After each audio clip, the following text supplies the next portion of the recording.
بنگلہ دیش کا ایک مرتبہ پھر T20 ورلڈ کپ کے لیے اپنی ٹیم بھارت بھیجنے سے انکار۔ انٹرنیشنل کرکٹ کونسل کو جوابی خط لکھ دیا۔ ICC کی جانب سے پوچھے گئے تمام سوالات کا شواہد کے ساتھ جواب دے دیا۔ ذرائع کے مطابق بنگلہ دیش کرکٹ بورڈ نے اپنی کرکٹ ٹیم کے علاوہ صحافیوں، تماشائیوں اور دیگر اسٹیک ہولڈرز کی سیکیورٹی اور ویزوں کا معاملہ بھی اٹھایا۔ Chief of defence forces army chief field marshal Asim Munir نے کہا ہے کہ قومی سلامتی کو درپیش خطرات سے نمٹنے کے لیے زیرو ٹالرنس پالیسی ہے۔ خود مختاری اور علاقائی سالمیت کا تحفظ پاک فوج کا ورین مشن ہے۔ مسلح افواج ہر قسم کے چیلنجز سے نمٹنے کے لیے پرعزم ہیں۔ لاہور گیریژن میں افسران سے خطاب۔ فیلڈ مارشل کا مستقبل کی جنگیوں کی تیاریوں اور جدت اپنانے پر زور۔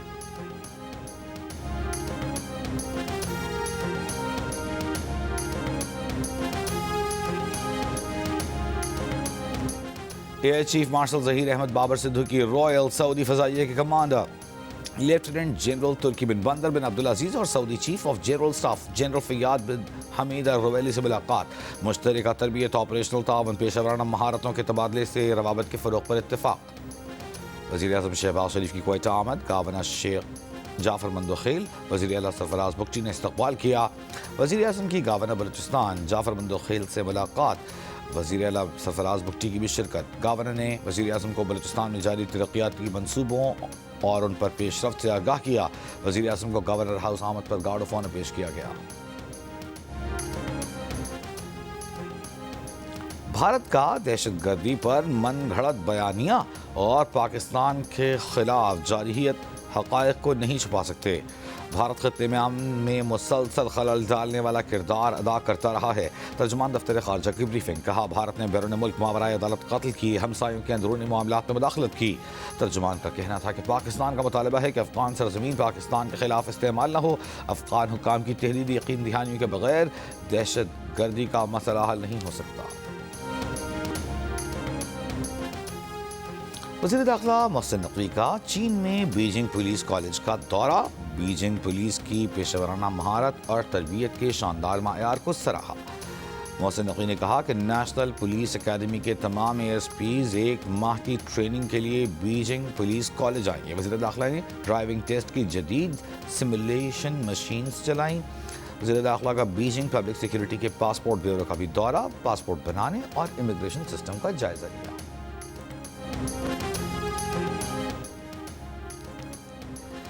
فتنہ کسی بھی شکل میں سامنے آئے قانون کی گرفت سے نہیں بچ سکتا۔ وزیر اعلیٰ پنجاب مریم نواز نے خبردار کر دیا۔ علماء اکرام سے مذہبی منافرت کے خاتمے کے لیے کردار ادا کرنے کی اپیل۔ کہا فتنے کا خاتمہ کرنا، اسے کٹہرے میں لانا ریاست کی ذمہ داری ہے۔ ریاست لوگوں کی جان و مال سے کھلواڑ کی اجازت نہیں دے گی۔ لاہور میں ائمہ مساجد میں اعزازیہ کارڈ تقسیم کرنے کی تقریب سے خطاب۔ کہا علماء اور ائمہ مساجد معاشرے میں اہم کردار ادا کرتے ہیں۔ امام مسجد کے لیے 25,000 روپے ماہانہ اعزازیہ چھوٹا سا ہدیہ ہے۔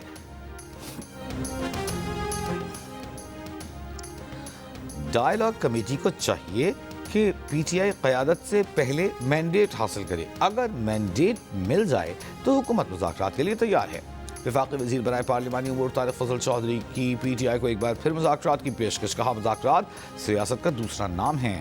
وزیر اعظم 5 سے زیادہ بار مذاکرات کی بات کر چکے۔ ہم ڈائیلاگ کے حق میں ہیں۔ کوئی ایسا مسئلہ نہیں جو ڈائیلاگ کے ذریعے حل نہ کیا جا سکے۔ چیئرمین PTI بیرسٹر گوہر کا کہنا ہے کہ مذاکرات کا مینڈیٹ بانی PTI نے محمود خان اچکزئی اور علامہ ناصر عباس کو دے رکھا ہے۔ ہمارے کسی کے ساتھ کوئی مذاکرات نہیں ہو رہے۔ یہ کہنا کہ PTI تعاون نہیں کر رہی جھوٹ ہے۔ امید ہے PTI پر آئندہ بے بنیاد الزامات نہیں لگائے جائیں گے۔ سلمان اکرم راجہ بولے دہشت گردی کے خلاف قومی پالیسی بنانا چاہتے ہیں جو آئندہ 5 سے 10 سال چلے۔ PTI پر تہمت لگائی گئی جو کسی صورت قبول نہیں۔ اسد قیصر نے کہا کہ دہشت گردی کم نہیں ہوئی، بڑھی ہے۔ وہ پالیسی اپنائی جائے جس سے مسئلہ حل ہو۔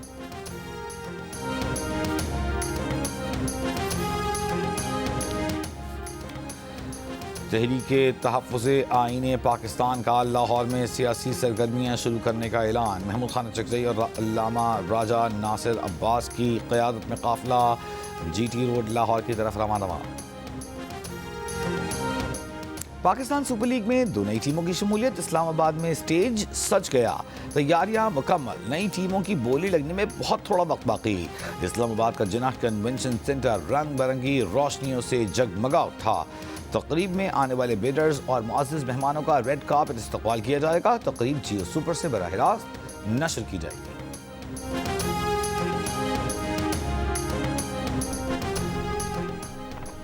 امریکی صدر ٹرمپ نے کہا ہے کہ وینزویلا اپنے تیل کی فروخت سے حاصل ہونے والی رقم سے صرف امریکی سامان ہی خریدے گا، جس میں امریکی زرعی مصنوعات، ادویات، طبی آلات اور دیگر اشیاء شامل ہیں۔ امریکی اخبار کو انٹرویو میں ٹرمپ نے کہا، وینزویلا پر امریکی کنٹرول برسوں جاری رہ سکتا ہے، ہم اسے تنہائی منافع بخش طریقے سے دوبارہ تعمیر کریں گے، ہم تیل استعمال کریں گے، تیل کی قیمت کم کریں گے، وینزویلا کو پیسہ دیں گے۔ مادورو کے اتحادی امریکہ کے ساتھ تعاون کر رہے ہیں۔ امریکی نائب صدر جے ڈی وینس نے کہا کہ وینزویلا امریکی قومی مفادات کو پورا نہیں کر سکتا تو اسے تیل بیچنے کی اجازت نہیں ہوگی۔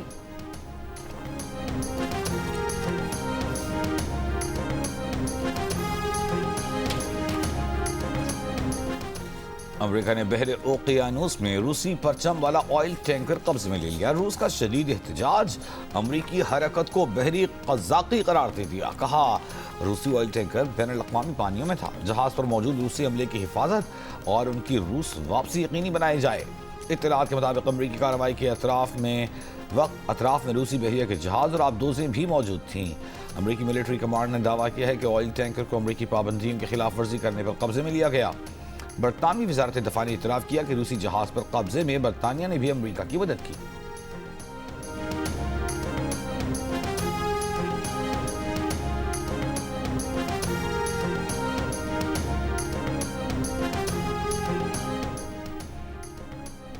امریکہ اور کولمبیا کے درمیان تناؤ میں کمی، امریکی صدر ٹرمپ اور کولمبیا کے صدر کے درمیان ٹیلی فونک رابطہ۔ صدر ٹرمپ نے گسٹاو پیٹرو کو وائٹ ہاؤس میں ملاقات کے لیے مدعو کر لیا۔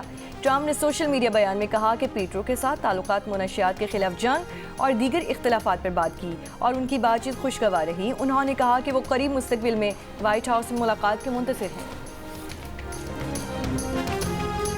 امریکی ریاست منیسوٹا کے شہر منیاپولس میں immigration and customs enforcement ice کے اہلکاروں کی فائرنگ سے خاتون کی ہلاکت کے بعد کشیدگی۔ مظاہرین سڑکوں پر نکل آئے، موم بتیاں روشن کی، جسٹس فار رینی کے نعرے لگائے۔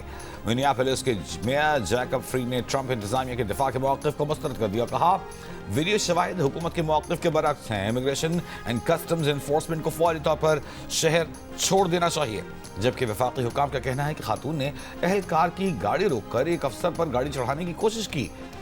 شاہدین کے مطابق خاتون غیر مسلح تھی۔ واقعے کے خلاف نیو یارک میں بھی مظاہرہ۔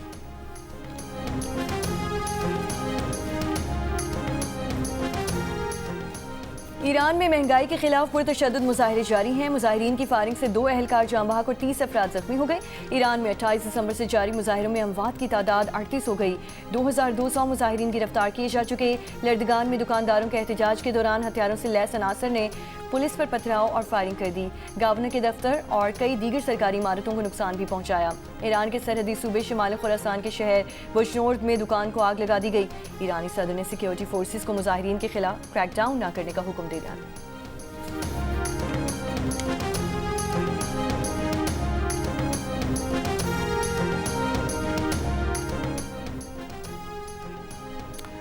تنخواہ دار طبقے نے جولائی تا دسمبر 2025 تک 266 ارب روپے انکم ٹیکس ادا کیا۔ ریئل اسٹیٹ سیکٹر سے 2 گنا ٹیکس تنخواہ داروں نے دیا۔ MVR کے مطابق تنخواہ دار طبقے کا ٹیکس گزشتہ مالی سال کے مقابلے میں 23 ارب روپے یعنی تقریباً 9% زیادہ رہا۔ جولائی تا دسمبر ریئل اسٹیٹ سیکٹر سے 126 ارب روپے ود ہولڈنگ ٹیکس کی مد میں وصول ہوئے، جو گزشتہ سال کے مقابلے میں 17% زیادہ ہیں۔ پلاٹوں کی خرید و فروخت پر ود ہولڈنگ ٹیکس 2/3 اضافے سے 87 ارب روپے، جبکہ پلاٹوں کی خریداری پر ٹیکس کی وصولی 29% کمی کے بعد 39 ارب روپے رہی۔ FBR نے تسلیم کیا کہ تنخواہ دار طبقہ اپنی مجموعی آمدن کا تقریباً 38% ٹیکس کی صورت میں دے دیتا ہے، اور تنخواہ دار طبقے پر ٹیکس کا بوجھ علاقائی ممالک کے مقابلے میں سب سے زیادہ ہے۔ پنجاب میں اسٹروک مینجمنٹ سینٹرز کے قیام کی منظوری، تمام ضلعی اسپتالوں میں فالج کے علاج کے لیے اسٹروک سینٹر بنیں گے۔ ایک اجلاس میں مریم نواز نے کہا کہ ہر ضلع میں اسٹروک سینٹرز بنا رہے ہیں، بتدریج تحصیلوں تک اسٹروک سینٹرز کا دائرہ کار بڑھائیں گے۔